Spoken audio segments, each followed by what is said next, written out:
Nos toca a nosotros comprender cuándo Dios abre una puerta y cuándo es el mismo Dios el que la cierra. Eso a veces nos puede llevar toda una vida. Saber cuándo Dios dice sí y cuándo Dios dice no. Y a veces nos toca mucho tiempo de peregrinar cristiano aprender la diferencia. Cuándo Dios dice sí y cuándo Dios dice no. Ahora, Dios quiere que aprendamos a diferenciar, porque pensemos en nosotros como padres. ¿Qué papá, qué mamá quisiera tener hijos a los que hay que decirles todo por el resto de la vida? Ponete esta ropa, cámbiate el calzón, metete a estas clases, andá a esa universidad, cámbiate el calzón, te dije, postulá para este trabajo, casate con esta persona y cámbiate el calzón cuando te cases. Tené hijos. No, porque nuestra meta principal no es que ellos sean robots que cumplen instrucciones, aunque a algunas mamás les encantaría, sino que nuestra meta principal es que nuestros hijos lleguen a ser personas con criterio, con carácter, con sentido común. Y la única forma que pueden lograrlo es tomando decisiones. Ahora, desde luego, esto quiere decir que van a tomar decisiones buenas y decisiones equivocadas. A lo largo de la vida vamos a encontrarnos nosotros y nuestros hijos con puertas abiertas y con puertas cerradas. Ahora, mi pregunta es, ¿por qué algunas puertas nunca se nos abren? ¿Por qué hay puertas que por mucho que oremos no se abren? Ese es el meollo del mensaje.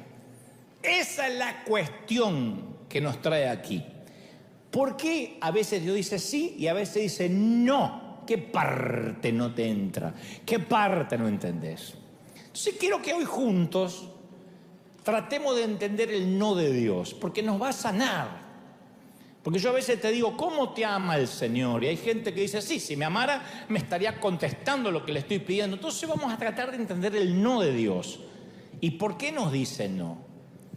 Los ejecutivos del fútbol, de las grandes ligas, especialmente las europeas, que tienen esas transacciones millonarias con sus jugadores, dicen que los cambios más grandes son aquellos que nunca se concretaron. Esos son los cambios más grandes. Y de manera similar, algunas de las mejores oraciones son las que nunca recibieron la respuesta que nosotros esperábamos. Porque nosotros cuando oramos tenemos una expectativa de la respuesta, que no es la expectativa de lo que Dios va a responder. Entonces, algunas de las puertas más grandes son las que nunca se abrieron, las mejores, lo mejor que no pudo pasar en la vida a todos, y ahora van a saber por qué, es que ciertas puertas no se abrieron. La Biblia está llena de puertas cerradas como de puertas abiertas. La puerta del Edén fue cerrada después de la caída y Adán y Eva no pudieron volver más al huerto. La puerta del arca, ¡pac!, se cerró y no entró ningún animal más.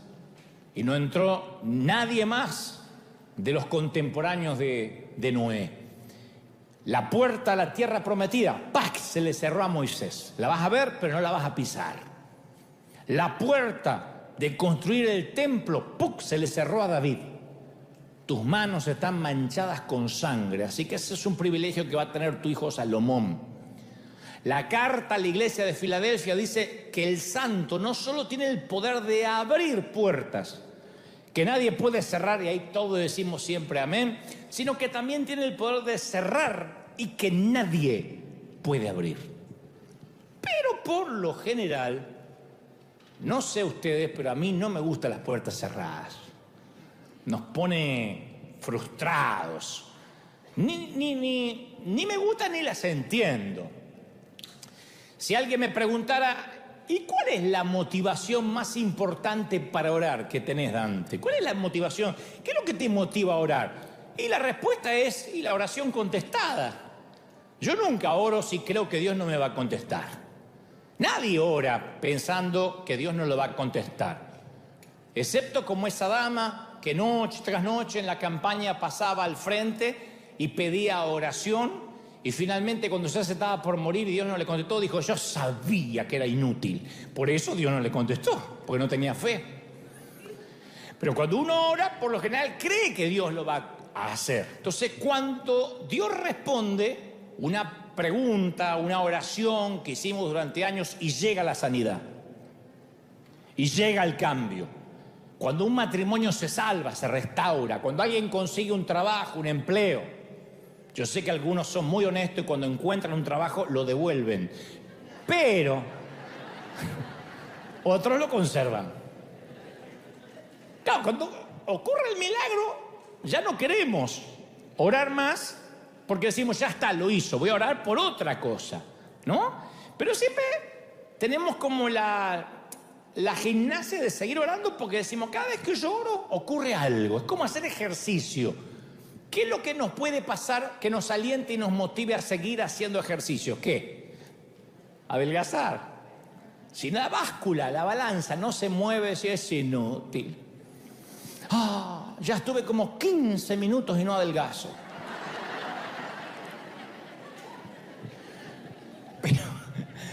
Pero si alguien nos preguntara, ¿cuál es la desmotivación más importante para orar? ¿Qué es lo que te da más flojera, más frustración, que te dice, que piensas, no tengo ganas de orar, que te da desdén, desidia de orar? Y las oraciones sin respuesta. Cuando uno ora y parece que Dios no contesta. Entonces a algunos les encantaría casarse, por ejemplo, y oran durante años para conocer a la persona adecuada, pero no les pasa. Y tienen todo para dar, y tienen mucho amor para entregar, y mucho cariño para compartir, pero oran y dicen, no, tampoco me voy a casar con cualquiera por el hecho de cambiar el estado civil, pero Dios no me contesta, quiero enamorarme, quiero conocer a alguien. Y uno es peor que el otro, o una es peor que la otra. O alguien lucha contra la depresión por años y siempre ora que Dios se la quite, que se le vaya esa tristeza que a veces le embarga los domingos por la tarde, los lunes, los viernes, los jueves, los sábados. Y no pasa. Ahí está la tristeza minando tu interior.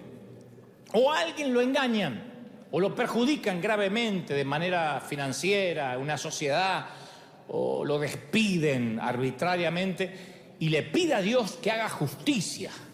Mucho oramos eso, Señor, haz justicia, Dios ve, hay un Dios que ve, y la justicia no triunfa, y parece que Dios no vio.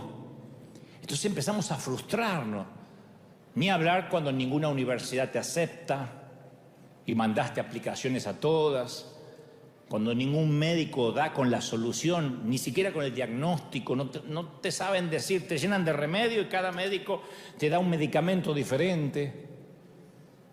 Cuando no conseguimos compradores para la casa, o no nos rentan, no conseguimos alquiler, o no conseguimos alquilar. Cuando ningún abogado nos da esperanzas de arreglar nuestra situación migratoria, por ejemplo.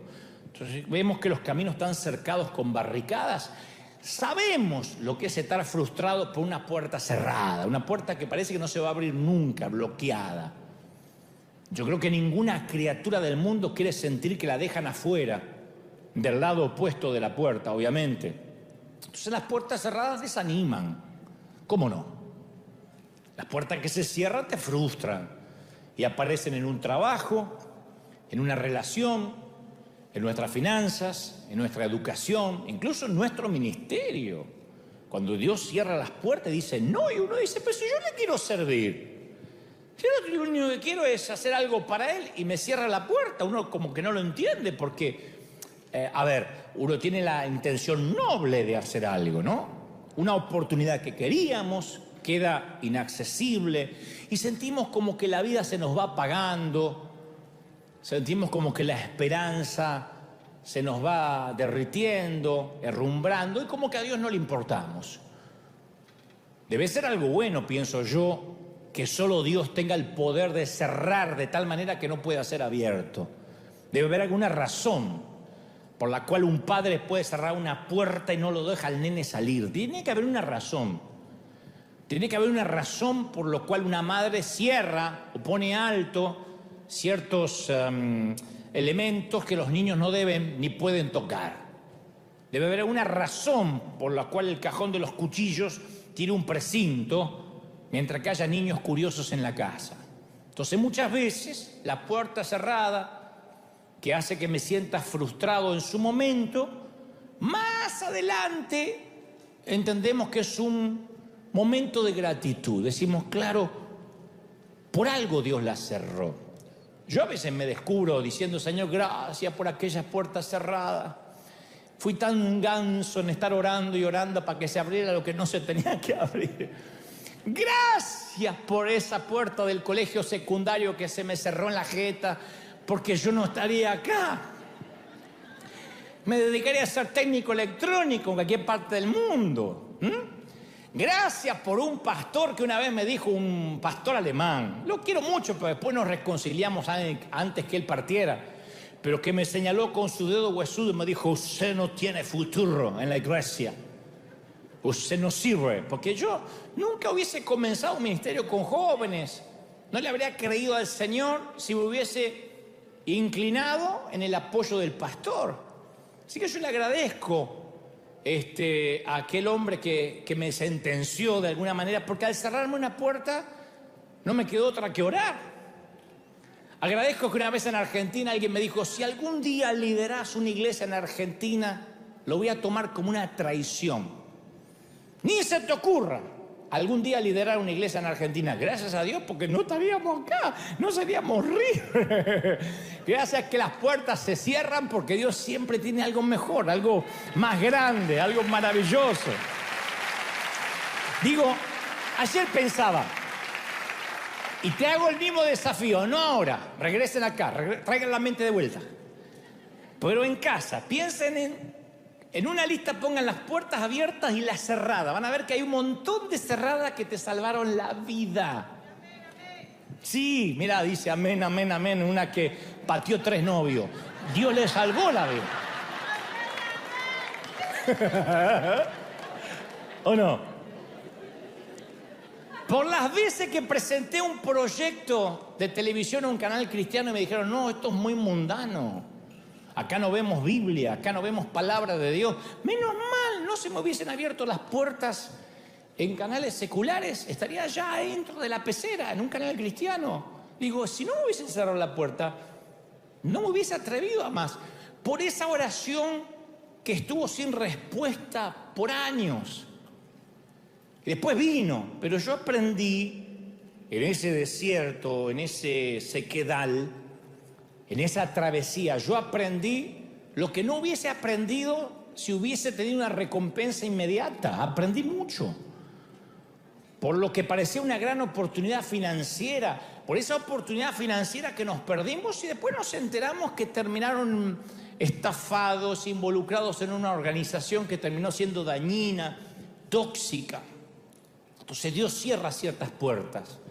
Por esa gente que se fue de mi lado, y yo decía, Señor, ¿por qué se va? Tráela de vuelta. Pero Dios no me hubiese rodeado del equipo maravilloso que tengo si no hubiese cortado la cizaña cuando la tuvo que cortar. Hay gente que salió de tu lado y en el momento te pusiste a orar para que la gente se regrese. Y Dios dice, no sabes lo que estás pidiendo. Me pediste que dejar de estar drenado, dejar de estar vampirizado. Estoy limpiando tu entorno y volvés a pedir los vampiros. Entonces yo le agradezco a Dios por esas puertas cerradas. Alguna vez husmeando en las redes, no me digan amén, pero alguna vez husmeando en las redes, te encontraste con aquel exnovio con el que cortaste hace 20, 30 años. Aquella chica que no te daba bolilla, la encontraste, te pasó de decir, gracias, Señor. Amado Padre, qué bueno. A ver, más fotos, tiene que haber más fotos. ¡Ay, sí!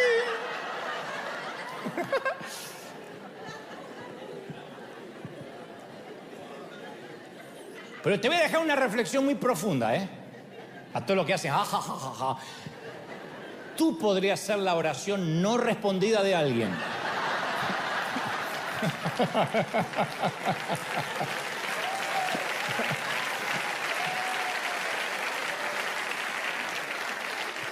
No quiero meter el dedo en la llaga, pero alguien ya te encontró y agradeció al Señor. Gracias por salvarme de eso. ¿Alguien agradeció? Porque Dios le cerró la puerta que eras tú. Eso pasa. ¿Es así? Ahora, no agradecemos por todas las puertas cerradas. Porque hay muchas que siguen cerradas y siguen sin gustarnos que estén cerradas. Las abriríamos de una patada, si pudiéramos. Puertas ambiguas. Jesús mismo, cuando habla de la necesidad de perseverar en la oración, dice, llamen y la puerta se os abrirá. Y da el ejemplo de la mujer que importunaba al juez y hasta que el juez le hizo justicia, aunque era un hombre injusto, de tanto que ella llamaba. Pero no dijo cuál puerta hay que seguir insistiendo. No dijo qué tan fuerte tendríamos que golpear. Tampoco dijo cuánto tiempo deberíamos insistir, ni con cuáles. Entonces, ¿cómo sabemos a qué puertas cerradas seguir llamando y a cuáles decir no? La está cerrando Dios. ¿Cómo sabemos si seguir persiguiendo ese trabajo? ¿Cómo sabemos si seguir persiguiendo a esa chica, ese muchacho? O decir, ya está, no lo persigo más.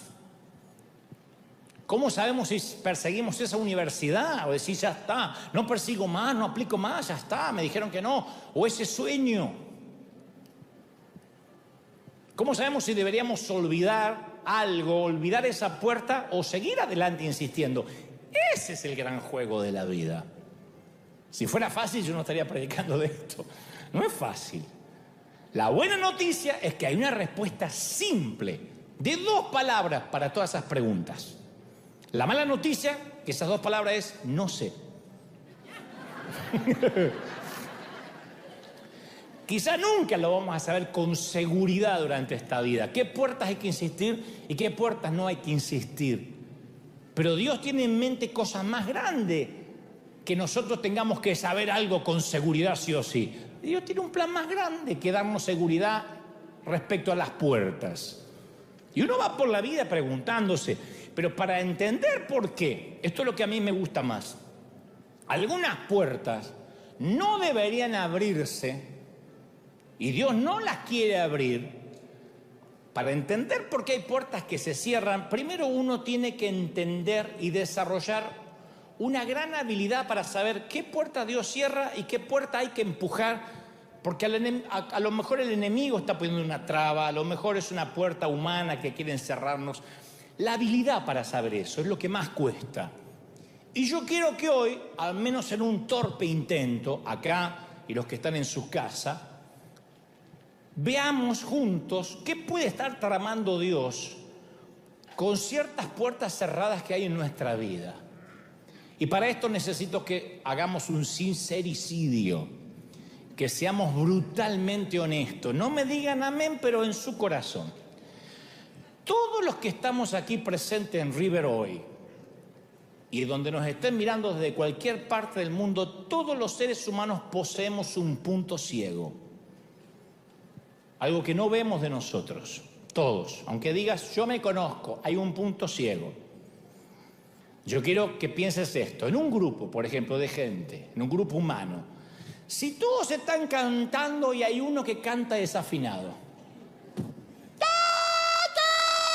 en un coro, no amateur, sino que en el coro, en el micrófono, canta como una gallina que sabe que morirá al amanecer.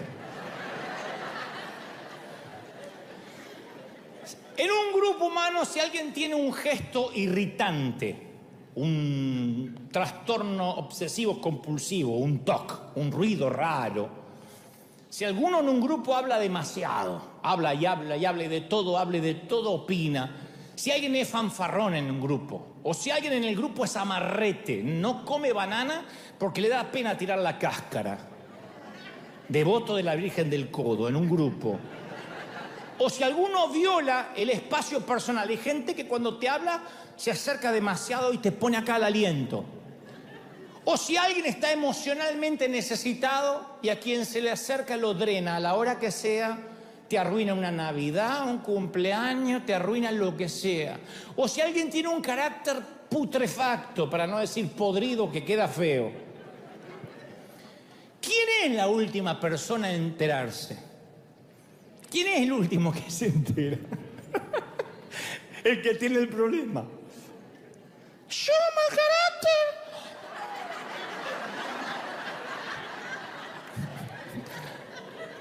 ¿Cuándo grité? La verdad acerca de nosotros es que no sabemos la verdad acerca de nosotros. Hay un punto ciego. Las otras personas lo saben, ya te digo. Hablan de nosotros entre ellos. ¿Viste el aliento? ¡Ay, se comió un cadáver! La que se comió el cadáver no sabe.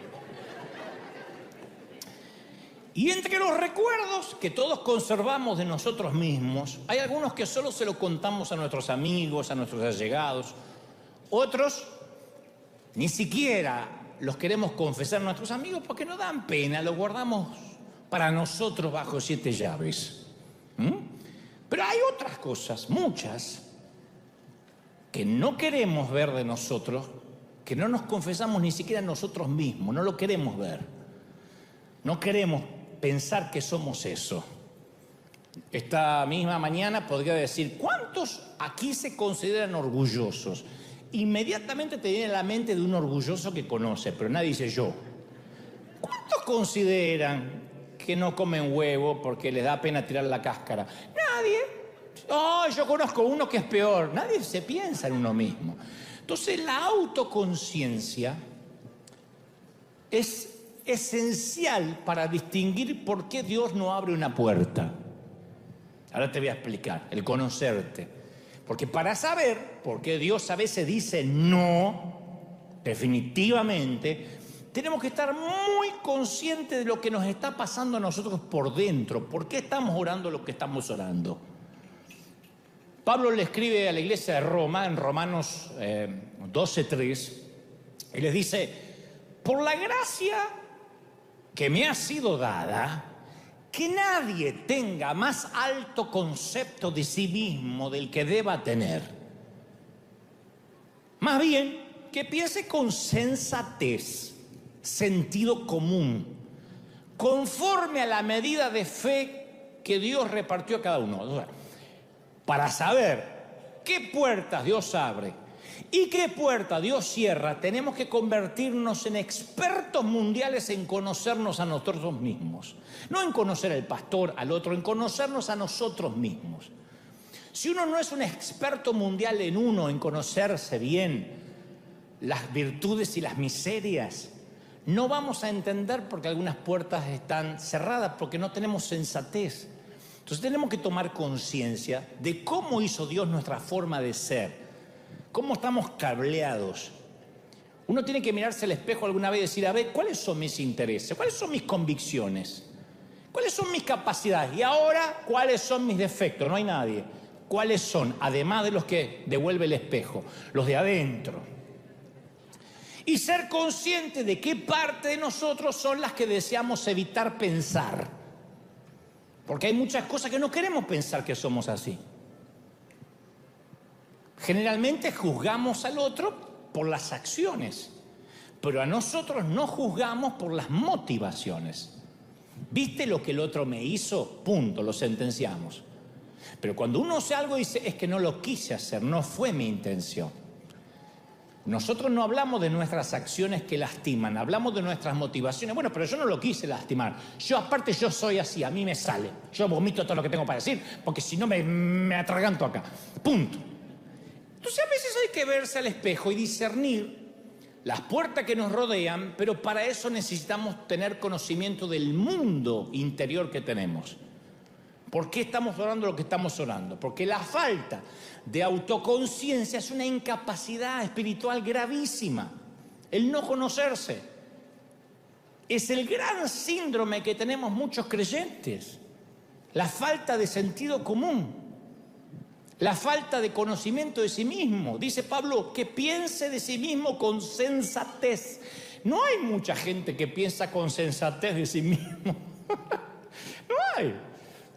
Yo me he criado en las iglesias escuchando decir, oh, Dios no es poderoso para hacerme presidente si quiere. Amén, gloria al Señor. Y no estudió nunca nada el tipo. O Dios no es poderoso para que yo pueda tocar la guitarra. ¿Fuiste a aprender? No, pero Dios me da poder para tocar. Y tocaba el desgraciado. Era un desastre. O Dios no es grande para darme un auto así, último modelo. Ni siquiera puede mantener una casa, ni la familia, ni trabaja. Pero yo ya le impuse las manos y no entiendo por qué Dios no me da ese auto. Le llaman a hablar en fe. Le llama a confesar. Yo le llamo a hablar sin conocerse. Sin sensatez. Sin sentido común. Es como aquel que no se baña, tiene mal aliento, no se educa, olor a patas, pero ora por la chica más linda de la iglesia. Vos lo ves a él, decís, Señor, oye, llévatelo, te lo mandamos. Pero él mira a aquella despampanante y dice, esa quiero para mí, ¿eh? No menos que eso. ¿Él se vio alguna vez lo que está pidiendo? ¿Por qué lo irían a elegir? O al revés, ¿no? Es falta de sentido común. Ahora, Dios es poderoso para que la chica se desmaye y caiga a tus pies. Sí, capaz que le baja la presión y se desmaya, pero no es que se va a casar. Es gente queriendo levantar una cosecha que no es suya. Yo entiendo lo que es el poder de Dios, pero entiendo también lo que es la capacitación, la preparación, el ensayar, el hacer las cosas con excelencia. No tenemos que tener urticaria la excelencia, porque eso a veces falta de sensatez. Por eso tenemos tantos cantantes desafinados, predicadores aburridos, administradores fracasados, matrimonios infelices. Porque hay mucha gente que se ve a sí mismo con sensatez, que se ve a sí mismo como debe ser. Entonces, cuando Dios puso una puerta abierta delante de la iglesia de Filadelfia, les hizo algunos comentarios. Le dijo, yo sé que tus fuerzas son pocas. Apocalipsis 3:8. Yo sé que tus fuerzas son pocas. Probablemente no era lo que querían escuchar. No es una buena manera de comenzar una profecía. Porque no sabemos en qué sentido tenían poca fuerza. Capaz que eran pocos en cantidad. Capaz que tenían pocos recursos económicos. Capaz que eran de una educación de bajo nivel. Y esta carta circuló entre 7 iglesias. Así que no solo la iglesia que recibió el mensaje se enteró que tenía pocas fuerzas, sino que las otras 6 también se enteraron de que tenían pocas fuerzas en Filadelfia. Tenían que aceptar la verdad acerca de sí mismos si querían atravesar la puerta abierta. Tenían que entender que si iban a atravesar la puerta iban a ser con las fuerzas de Dios, no con las fuerzas de ellos. ¿Hasta ahí me siguen, sí o no? Entonces le dice, yo sé que tienes pocas fuerzas. Lo primero que le hace es que se conozcan a sí mismos, a ver dónde están parados, en tiempo y espacio. Al mismo tiempo, las pocas fuerzas no es la única verdad que recibieron de parte de Dios. También les dijo en Apocalipsis 3:8, sin embargo, has obedecido mi palabra y no negaste mi nombre. Eso también está bueno.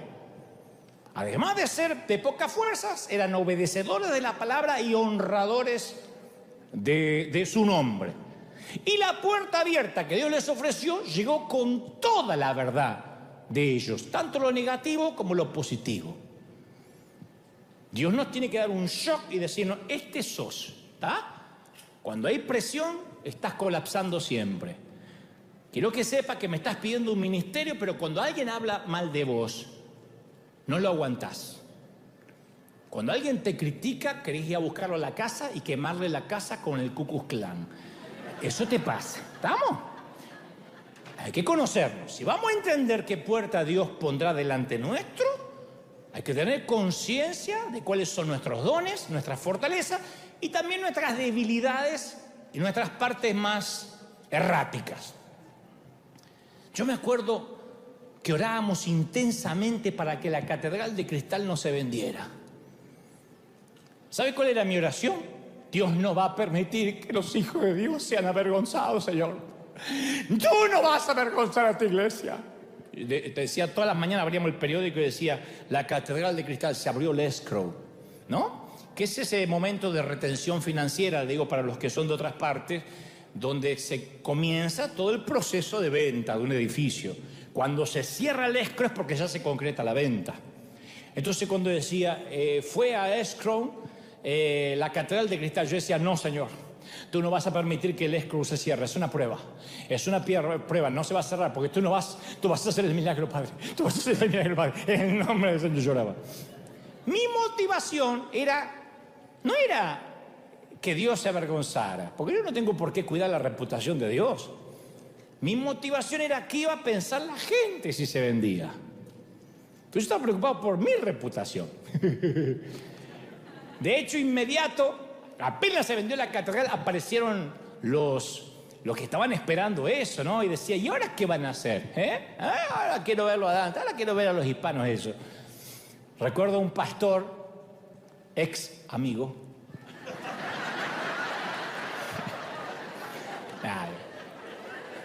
Si se arrepiente y se arrodilla algunas horas, yo le perdono porque llamó y dijo, ¿aló? Le dice a la secretaria, ¿habló con la catedral católica? Dice, no, en la catedral de cristal. No sé, me dijeron que Dante se hizo cura. ¿Puedo hablar con el padre? Era un pastor. Entonces, ahora no dejo de pensar qué hubiese pasado si Dios hubiese oído mi oración, si la catedral no se cerraba.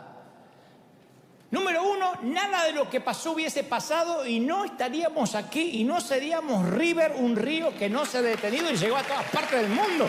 Mirá si Dios sabe o no sabe. Entonces, a veces es mejor, escuchen esta frase para tuitear, pero no ahora, después.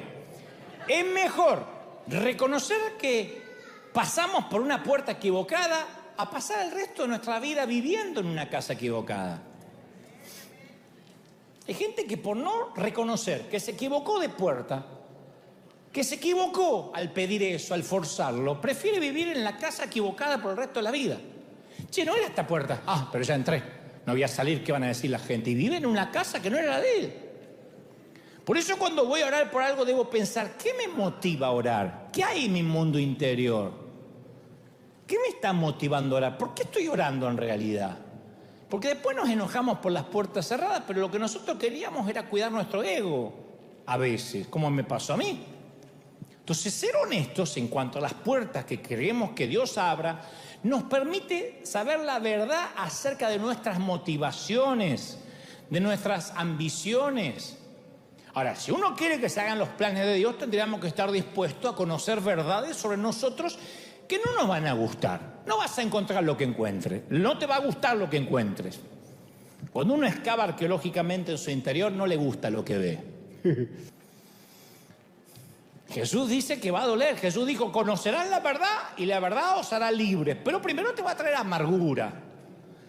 Buscar la puerta abierta te va a decir la verdad de lo que realmente perseguimos y por qué pedimos lo que estamos pidiendo. Yo conocí a gente que se cambia de iglesia, no porque no recibe palabra, porque Dios no le habla, sino porque allá le dan un micrófono. Y siempre prefieren ser cabeza de ratón antes que cola de león.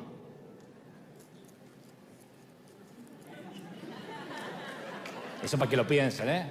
¡Oh! Fariseos capítulo 4, versículo 5. Pero se engañan a sí mismos diciendo, no, yo lo único que quiero es ir donde me dejen servir a Dios. No, vos querés estar donde te puedan ver que servís a Dios, que es muy diferente. Porque capaz que a donde estaba servía, pero no lo veían. Y allá le dejan ministrar, exhortar.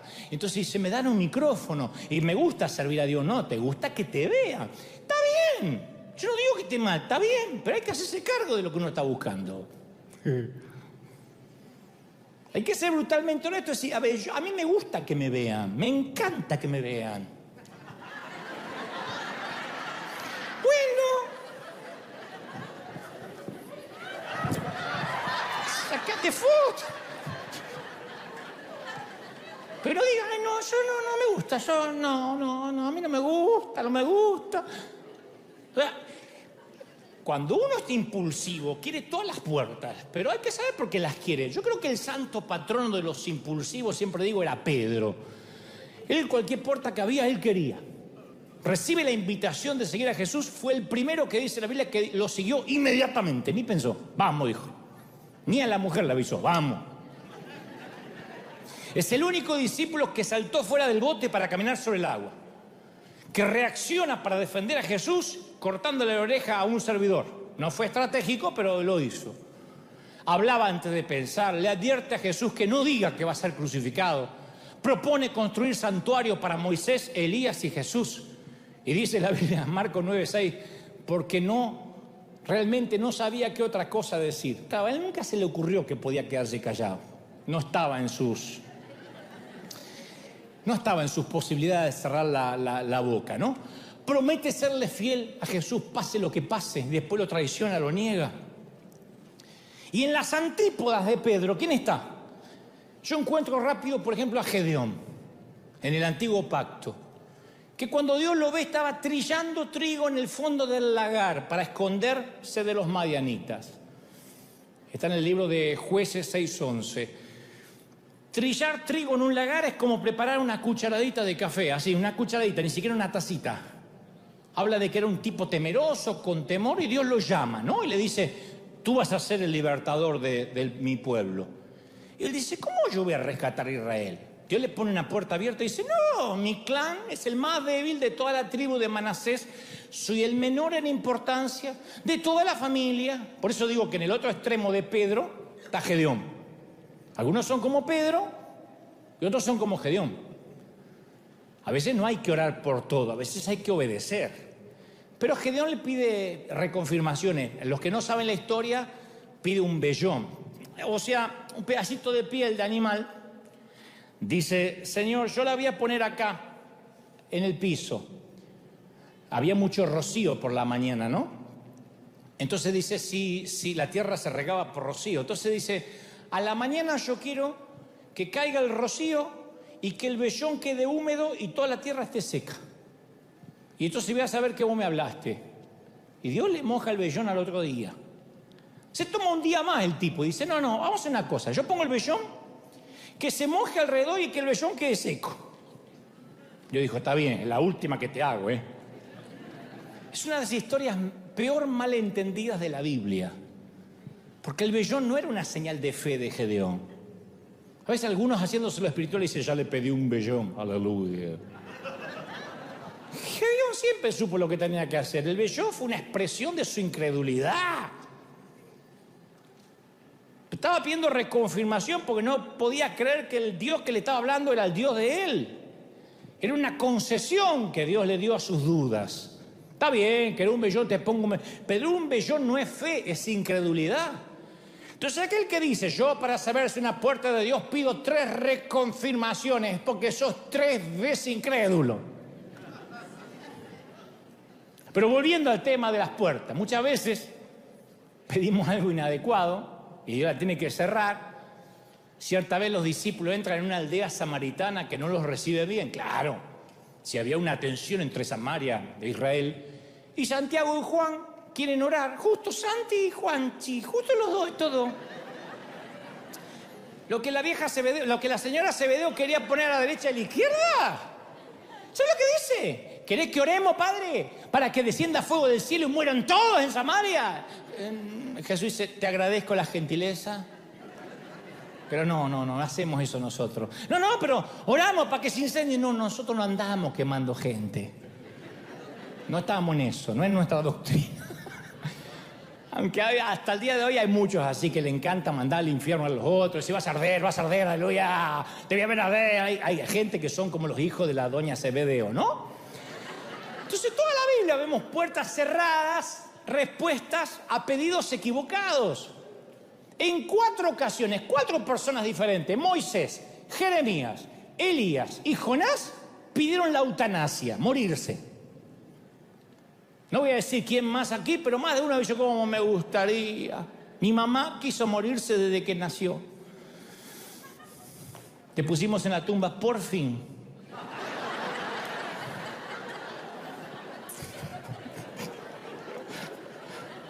Ustedes me van a matar. Me vas a llevar a la tumba. Yo siempre me imaginaba llevando el cajón, porque me decía, me vas a llevar a la tumba. Me vas a sacar canas verdes y un día me vas a encontrar muerta y fría. Yo voy a orar. ¿Vivir para qué? Cuando vos te hagas mayor de edad, me voy a morir sola. Me voy a quedar en la cama sin comer hasta que me muera. Total, ¿para qué vivir? Si ya crié los hijos. Mira si Dios la hubiese escuchado a la vieja. Si tuviera que escuchar a tantas madres. Entonces, dicen no y no. Yo creo que estos profetas, después de la depresión, agradecieron, se alegraron de que Dios les dijo que no. Gracias a Dios las veces que nos dijo que no. No, ¿qué parte no se entiende?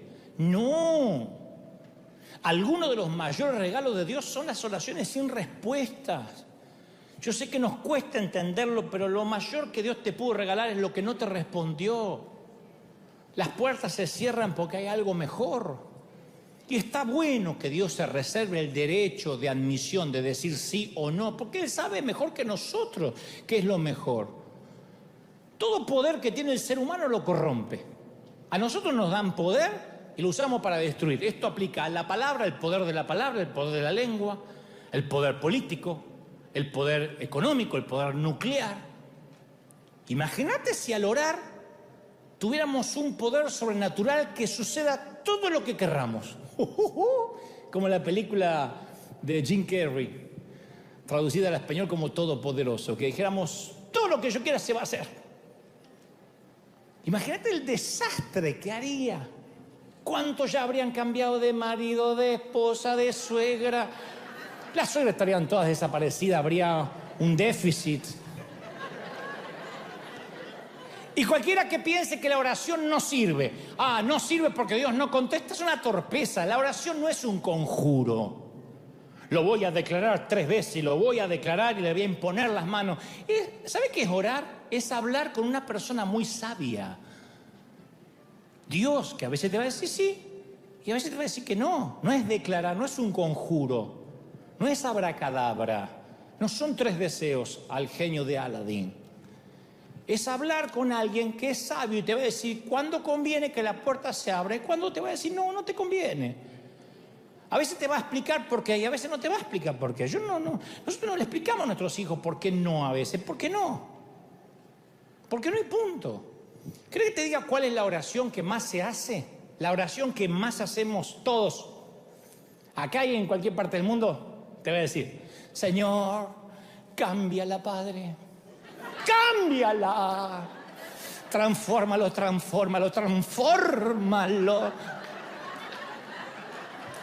A la noche en la cama, Señor, tócalo, transfórmalo.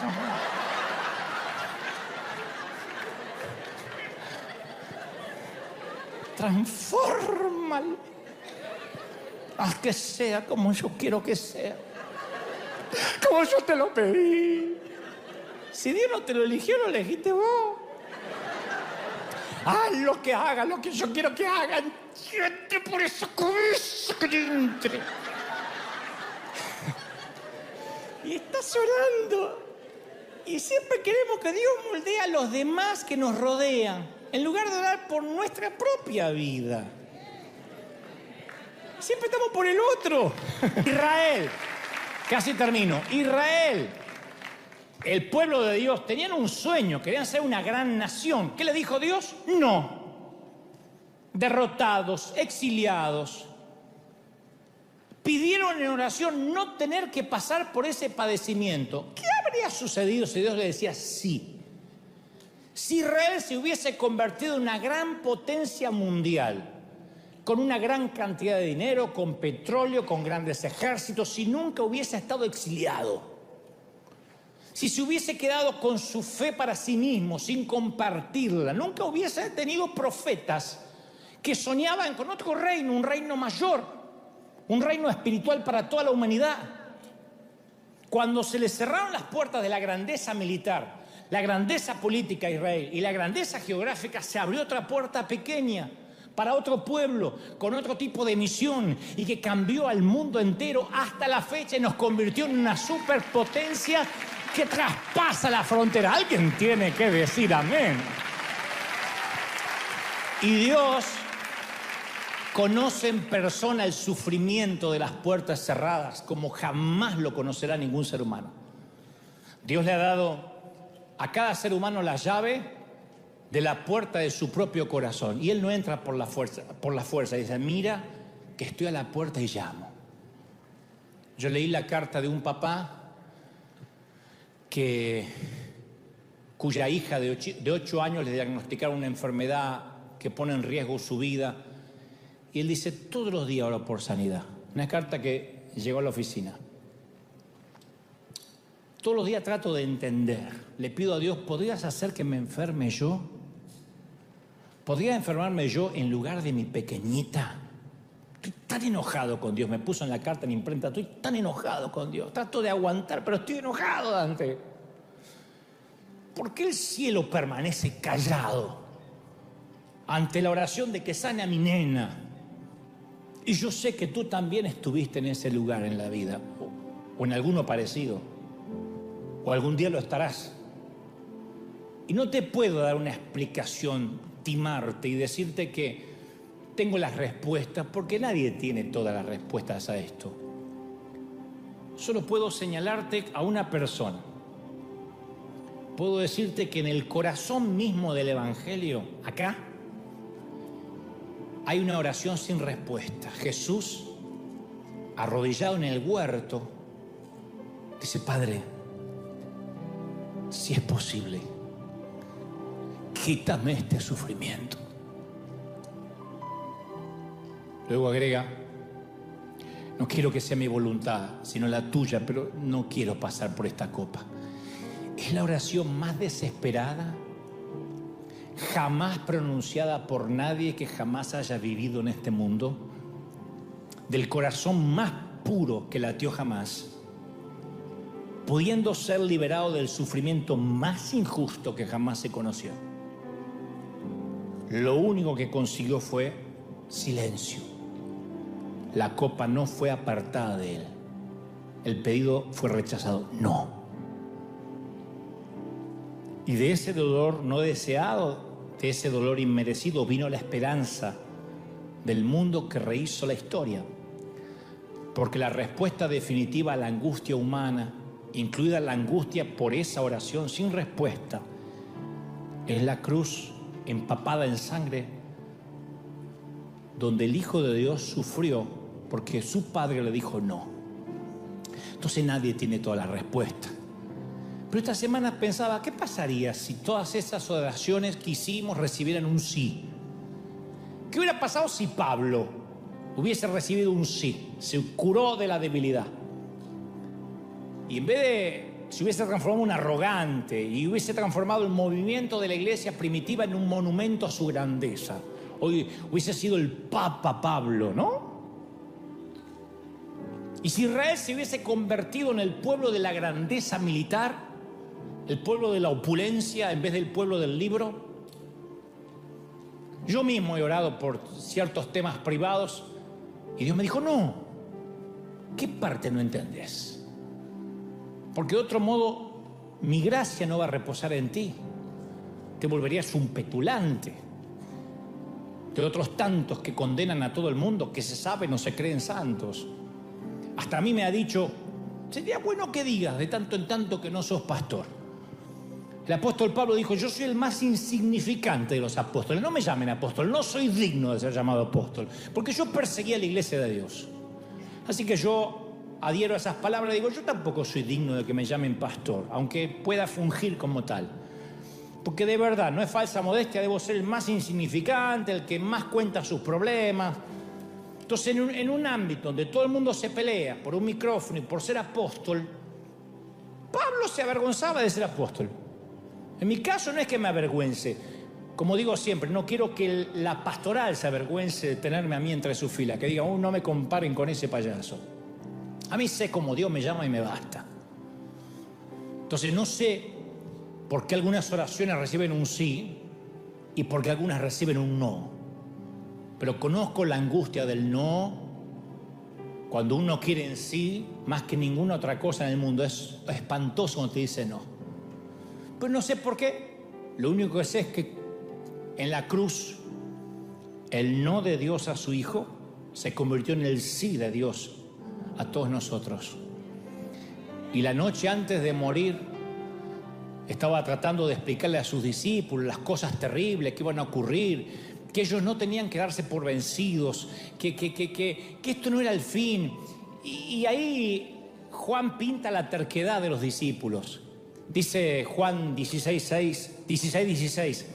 Jesús le dijo: ya no me van a ver, pero después me van a ver. Ahora no me verán por un tiempo, un ratito. Como dicen en algunos países, un ratico. Pero después sí.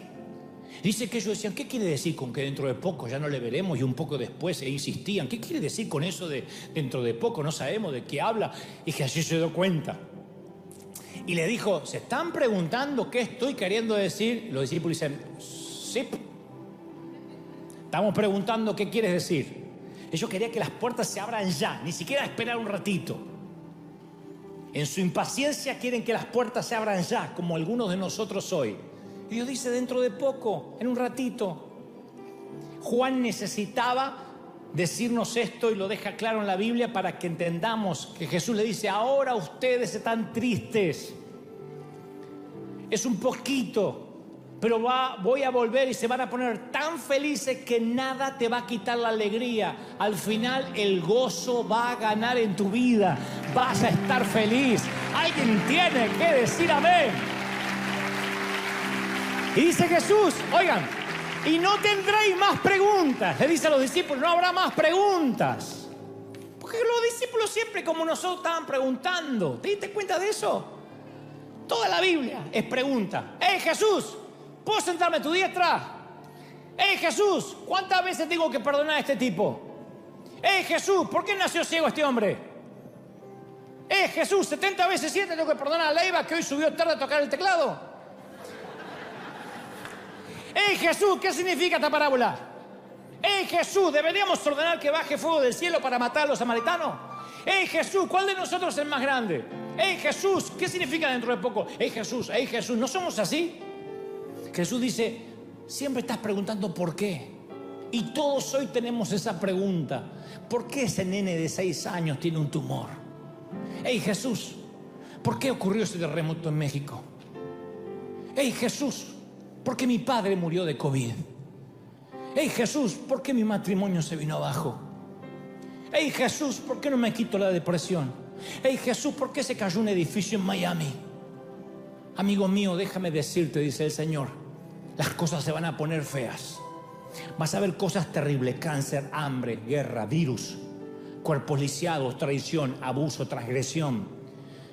Pero después, aunque a ustedes les parezca un tiempo largo, en la escala de la eternidad es un ratito. Dentro de poco, en un ratito, me verás nuevamente. Y yo voy a acomodar todas las cosas en su lugar. Y el gozo va a ganar. Tendrás tanta alegría que no harás preguntas. Ahora tenés preguntas porque estás del otro lado de la puerta. ¿Por qué tengo que sufrir? Pero algún día, de un modo que ninguno de nosotros podemos entender ahora, vamos a agradecer por todas las puertas que te cerré, todas las puertas que te dije que no, porque vas a estar gozoso. Vamos, póngase de pie y dale el mayor aplauso de la historia al Señor de señores. Vamos, dale un aplauso al Señor grande. Ahí en casa también, dale un aplauso al Rey de Reyes y al Señor de señores. El Rey está en casa. Cuando venga ese día, dice Jesús, ya no preguntarás nada. ¿Qué día va a ser ese? Cuando el gozo sea tan grande, ¿qué vas a andar preguntando? Cuando no es necesario pedir explicaciones, no habrá más preguntas. Y yo sé que estás impaciente por la puerta que se cerró, por las puertas que no se abren, pero Dios me dice que dentro de un poquito, di conmigo, un poquito, fuerte, un poquito. En casa también, un poquito. Gracias que las puertas se cerraron y Dios nos bendijo tanto. Vamos a orar. A los que están en casa, yo quiero que repitan conmigo esta oración. Si es la primera vez que escuchas este mensaje, si es la primera vez que entiendes lo de las puertas cerradas, yo siempre digo, no habríamos transmitido al mundo si las puertas del edificio no se hubiesen cerrado. No habríamos sido este río que nos conocen en todas partes, que hemos bendecido, si las puertas no se hubiesen cerrado. Benditas puertas cerradas. Porque Dios siempre tiene algo mucho más grande y mejor. Y a los que hoy dicen, yo no tenía la menor idea por qué tenía que escuchar este mensaje. Te invito a recibir a Cristo en tu corazón. Aquí te vamos a ayudar. Repitan conmigo, digan, Señor Jesús, te recibo como mi Salvador. Entra en mi vida, transfórmame, cámbiame, limpia mis pecados. Anota mi nombre en el libro de la vida. Amén y amén. Y no importa si eres católico, musulmán, si eres testigo de Jehová, conservador, liberal, tradicionalista, no sé, lo que sea, mormón, Dios me dice que te diga cómo te ama el Señor. Cómo te ama el Señor, que te cierra puertas cuando te las tiene que cerrar. Te ama, princesa. Te ama, príncipe. Te ama el Señor. ¿Tú lo crees? No. ¿De verdad que lo crees? Te ama el Señor. Y conmigo, me ama el Señor. Y por eso te cierra puerta y te dice que no, porque tengo planes de bien para ti y no de mal, dice el Señor. Vamos, en casa también, no se vayan todavía en casa. Y aquí, levanten sus manos y comiencen a clamar a Dios. Voy a orar para que niños, jóvenes, ancianos y adultos reciban esta bendición de parte de Dios. La presencia del Señor lo ha inundado todo, momento a momento. Son los últimos minutos. Pero antes de irnos, quiero que sientas que el Señor te ama. Que si Él ha detenido algunas cosas, ha sido porque tiene cosas mayores que ojo no vio, ni oído yo, ni han subido a tu corazón, dice el Señor. Te ama el Señor. Todos clamando. Mirá, hay gente encendida en fuego. Hay gente clamando ahora. Hay gente que está clamando y diciendo, Señor, es el poder del Espíritu Santo. Momento a momento, minuto a minuto, la gloria crece. Yo puedo sentir que algo ocurre. Y allí, en Europa, Asia, África, América, Oceanía, se está liberando algo nuevo. Dios está diciendo, yo he cerrado edificios, yo he cerrado incluso ministerios, para que mi iglesia salga a las calles, para que mi iglesia transforme las vidas, para que la palabra sea oída, para que muchos entiendan que iglesia es la gente, que iglesia no es la actividad, que Dios, que Cristo es más importante que la liturgia. Yo he dicho no para traer un mover y un avivamiento a las naciones. Lo declaro, lo creo. Declaro que la bendición ha llegado aquí, momento a momento. Estoy orando por enfermos, estoy orando por los que necesitan, por los que están clamando para que la gloria del Espíritu inunde tu cuerpo, tu alma y tu espíritu. ¡Aleluya! Lo creo y lo declaro en tu nombre. Decimos amén y amén. Bendito sea el Señor.